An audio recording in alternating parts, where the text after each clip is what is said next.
بسم اللہ الرحمن الرحیم۔ السلام علیکم، ہمارے چینل میں خوش آمدید ناظرین۔ آج آپ کے لیے میں انتہائی خوفناک، سنسنی خیز اور دلچسپ کہانی لے کر آئی ہوں، لیکن کہانی شروع کرنے سے پہلے آپ سے گزارش ہے کہ اگر آپ ہمارے چینل پر نئے ہیں تو ہمارے چینل کو ضرور سبسکرائب کیجیے تاکہ آپ کو ہماری ویڈیوز سب سے پہلے ملیں۔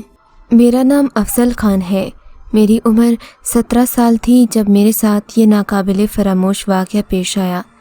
میں شہر کے مشہور و معروف ایک دینی مدرسے میں درجہ دوم کا طالب علم تھا۔ میرے والد ایک درزی کا کام کرتے تھے۔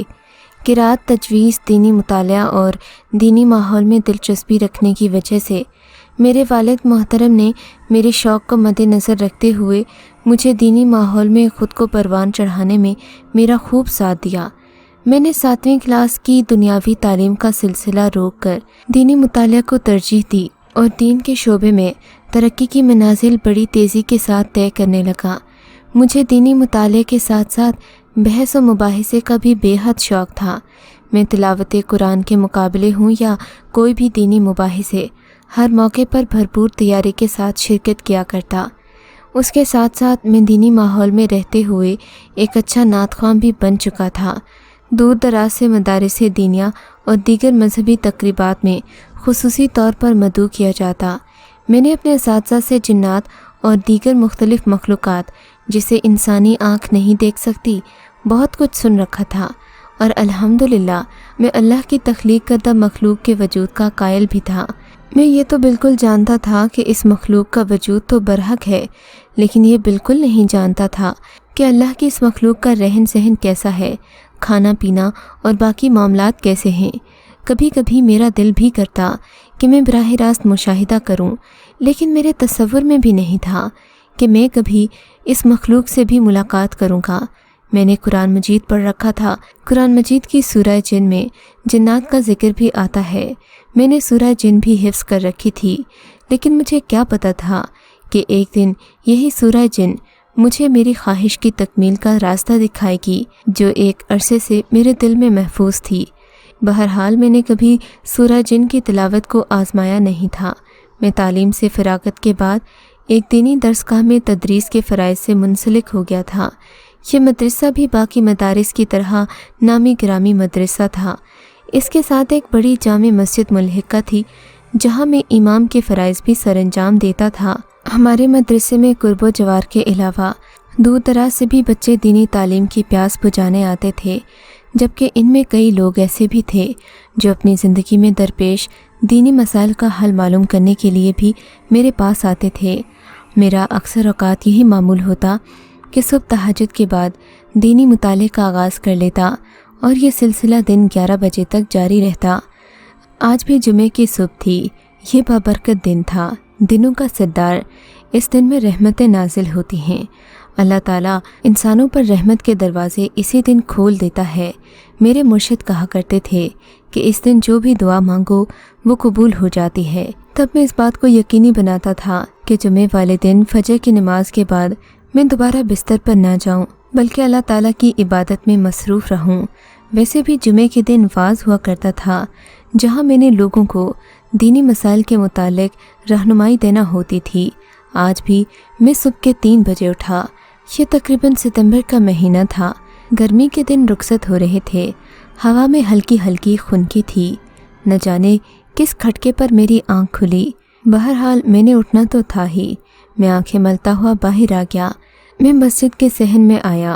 میں نے بائیں طرف واقع سوئچ پر اپنا ہاتھ بڑھا کر لائٹ آن کرنا چاہی، مگر یہ کیا، میرے بار بار بٹن دبانے کے باوجود بھی بلب آن نہیں ہو رہا تھا، حالانکہ تھوڑی دیر پہلے لائٹ آن تھی۔ میں نے سوچا شاید بجلی چلی گئی ہے۔ خیر، جب تک نفل پڑتا شاید بجلی آ جائے۔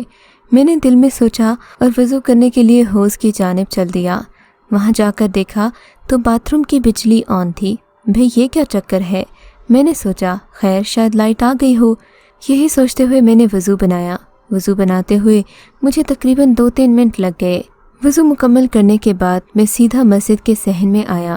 میں بڑا حیران ہوا کیونکہ ابھی تک مسجد کے برآمدے کی بجلی نہیں آن ہوئی تھی، بلب جوں کا توں ہی تھا۔ خیر اب میں کیا کر سکتا ہوں؟ ہلکی ہلکی روشنی غسل خانے سے آ رہی تھی۔ میں نے اسی میں جائے نماز بچھائی اور نماز کے لیے کھڑا ہو گیا۔ ابھی میں نے صرف سنت ہی ادا کیے تھے کہ ایک جھماکے سے بجلی آن ہو گئی، سارا کمرہ روشنی میں نہا گیا۔ میں بھی حیرت زدہ رہ گیا کہ یہ کیا معاملہ ہے، پہلے بجلی خراب ہوئی اور پھر خود بخود ٹھیک ہو گئی، خیر بلب میں مسئلہ ہوگا، میں یہ سمجھ کر چپ ہو گیا۔ لیکن ایسا کب تک چلتا؟ تھوڑی دیر کے بعد میں ضروری دینی کتب لے کر بیٹھ گیا۔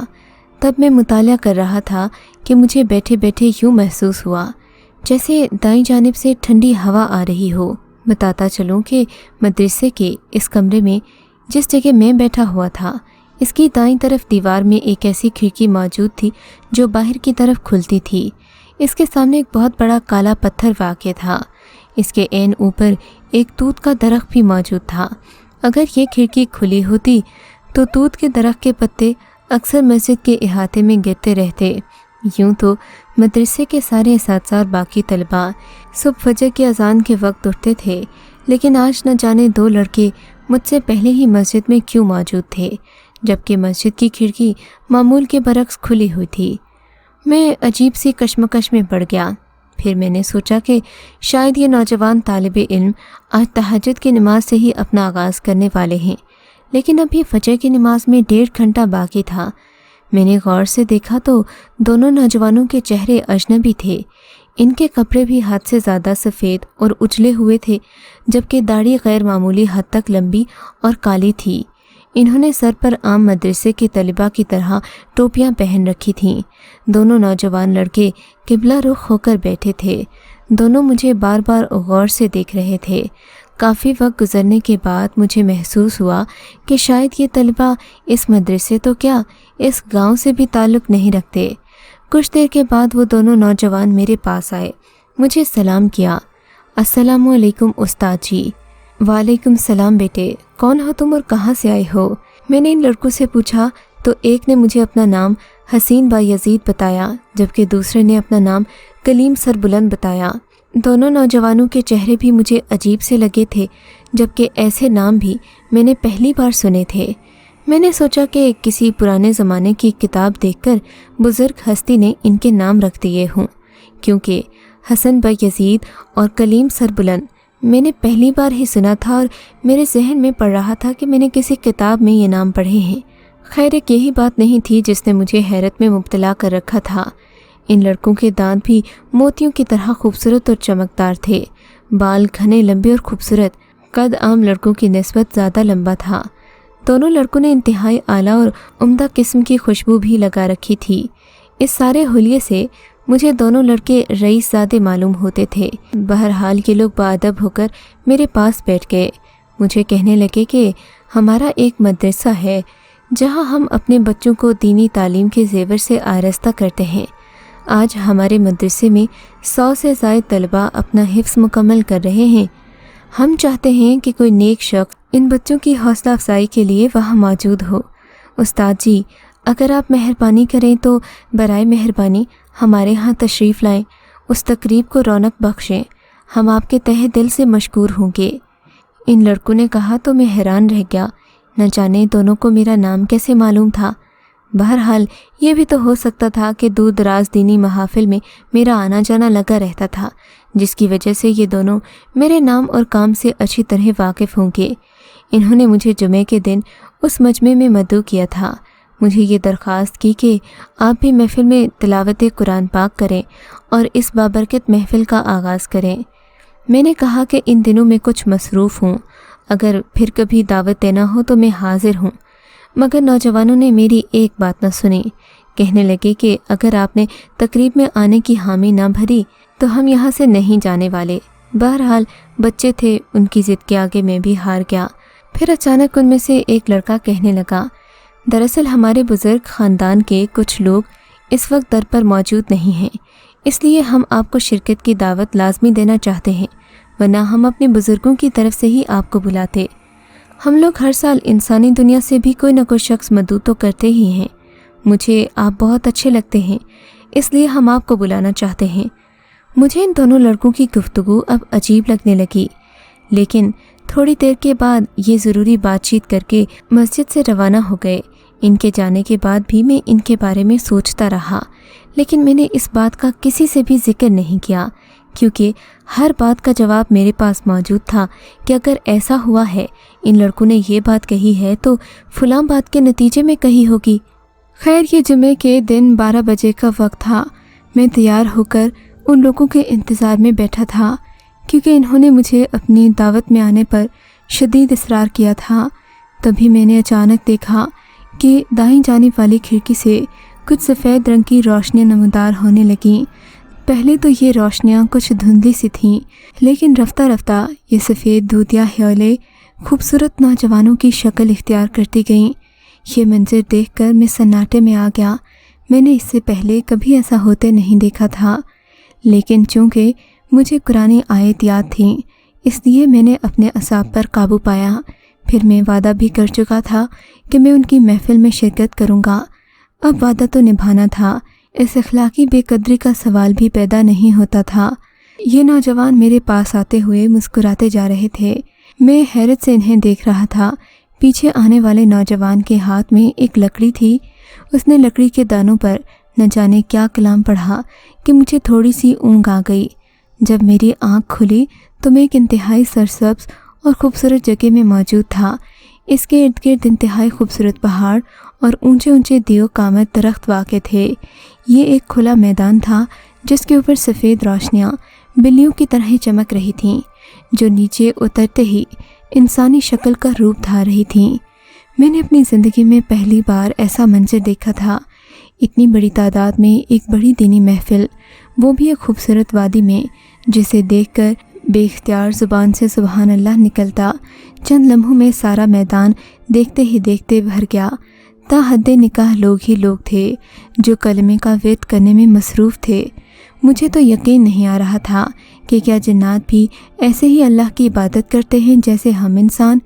میں نے سوچا تھا کہ جنات صرف سائے کا نام ہے جو انسان کو نقصان پہنچانے کی کوشش کرتا ہے یا اسے ڈراتا ہے، لیکن آج میں نے دیکھ لیا تھا کہ جنات تو بالکل انسانوں کی طرح زندگی گزارتے ہیں۔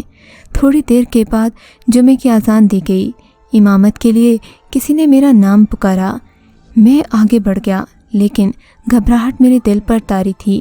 اتنے بڑے مجمع میں پہلی بار امامت کروانے جا رہا تھا۔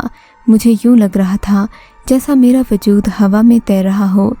امامت سے فرصت کے بعد میں نے پیچھے مڑ کر دیکھا کہ میدان لوگوں سے بھر چکا تھا۔ کچھ سفید روشنیاں ابھی تک آسمان میں موجود تھیں۔ پورے مجمع میں نوجوان ہی نوجوان نظر آ رہے تھے۔ سب کے چہرے نورانی اور بے مثال خوبصورتی کے ساتھ دھمک رہے تھے۔ مجھے باقاعدہ تلاوت قرآن پاک سے آغاز کی دعوت دی گئی۔ میں نے سورہ جن سے تلاوت کا آغاز کیا تو ساری محفل میں جیسے سکتہ طاری ہو گیا۔ ایسے لگا جیسے سب شرکا کو سانپ سونگھ گیا ہو۔ ساری محفل بھرنے کے بعد بھی میدان کے اوپر بے شمار سفید روشنیاں ابھی بھی ہوا میں پھر رہی تھیں۔ محفل میں بڑے بوڑھے، بچے اور نوجوان سبھی شامل تھے۔ ایک ایک سفید روشنی ہوا میں اڑتی ہوئی زمین پر اترتی۔ وہ ایک انتہائی خوبصورت اور نفیس نوجوان کی شکل کا روپ دھار لیتی اور اسے مبارکباد دی جاتی۔ اس کے سر پر سفید کپڑا باندھا جاتا اور ایک تحفہ قرآن پاک کا دیا جاتا۔ ان مخصوص مہمانوں میں اکثریت نوجوانوں کی تھی، لیکن چند لوگ عمر رسیدہ بھی شامل تھے، لیکن سب کے بال گھنے اور کالے تھے۔ محفل اتنی پرنور کہ دیکھ کر سکون محسوس ہوتا۔ میری تلاوت کے بعد شرکا نے عربی زبان میں گفتگو فرمائی، جن کا مقصد صرف زندگی کو اطاعت الہی میں گزارنے کے متعلق تھا۔ یہ نورانی محفل میری سوچ، میرے تصور سے کہیں آگے تھی۔ محفل کے اختتام پر کچھ عمر رسیدہ لوگوں نے مجھے مل کر بے حد خوشی کا اظہار کیا اور دینی تعلیم کی تکمیل اور دینی حلقوں کی خدمت پر مجھے مبارکباد دی اور حوصلہ افزائی بھی کی۔ بزرگوں نے نوجوان لڑکوں کو میری تواضع کا حکم دیا۔ انہوں نے سبز زیتون بھونا گوشت اور مغز کے ساتھ میری تواضع کی۔ ساری محفل کے اختتام پر ایک بزرگ شخصیت نے اپنے ساتھ کھڑے ایک شخص کے کان میں کچھ سرگوشی کی تو وہ باہر نکل گیا۔ وہ نورانی چہرے والی شخصیت میرے پاس تشریف لائی، مجھے سلام کیا اور مجھے سبز قالین پر بیٹھنے کا اشارہ کیا۔ وہ بزرگ شخصیت عربی زبان میں گفتگو کر رہے تھے، لیکن تھوڑی دیر کے بعد میری زبان میں مجھ سے بات کرنے لگے۔ انہوں نے محفل کی شرکت پر میرا پھر سے شکریہ ادا کیا۔ چند لمحے ہی گزرے تھے جن بزرگ شخصیت کو باہر جانے کا کہا گیا، ان کے ہاتھ میں ایک چھوٹا سا تحفہ قرآن پاک کا تھا جو سونے کے غلاف میں لپٹا ہوا تھا۔ یہ قرآن پاک سونے کے اوراق میں لکھا گیا تھا جس کے حروف انتہائی خوبصورت اور شاندار تھے۔ بزرگ شخصیت نے میرے سامنے اپنی خوبصورت آواز میں عربی میں کچھ نعتیہ اشعار پڑھے، میرے دینی رجحان کو بے حد سراہا۔ انہوں نے مجھے قیمتی پتھروں کی بنی نایاب تسبیح اور ایک لکڑی کا عصا بھی تحفے کے طور پر دیا، مجھے الوداع کرنے کے لیے سلام کیا اور انہی نوجوان لڑکوں کو بلایا جو میرے پاس آئے، مجھے ایک کھلی جگہ پر لے گئے۔ نہ جانے کیا کلام پڑھا کہ میری آنکھوں کے سامنے اندھیرا چھا گیا۔ جب آنکھوں کے سامنے کچھ روشنی ظاہر ہوئی تو میں اپنی مسجد کی اسی کھڑکی کے پاس کھڑا تھا۔ کھڑکی کھلی تھی اور توت کے درخت کے پتے کافی مقدار میں اندر پڑے ہوئے تھے۔ مجھے یوں لگا جیسے میں نے کوئی خواب دیکھا ہو، لیکن یہ جیتے جاگتے ایک حقیقت تھی۔ مجھے دیکھنے کچھ لوگوں نے کہا کہ آپ بہت تبدیل لگ رہے ہیں۔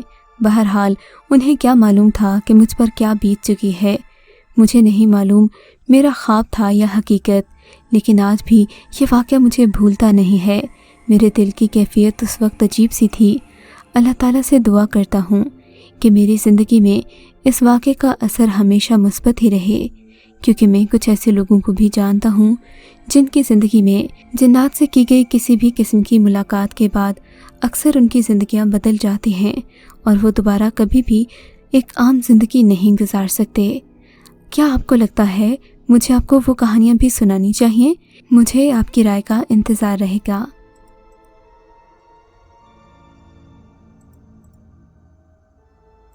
اگر آپ کو یہ کہانی اچھی لگی ہے تو اس ویڈیو کو لائک کیجیے اور اس طرح کی مزید ویڈیوز دیکھنے کے لیے ہمارے چینل کو سبسکرائب کیجیے۔ اور ہاں، اگر آپ کی کسی دوست، رشتہ دار یا بہن کے ساتھ خدا نہ کرے ایسا کوئی واقعہ پیش آیا ہے تو ہمیں کامنٹ سیکشن میں اس کے بارے میں ضرور بتائیے۔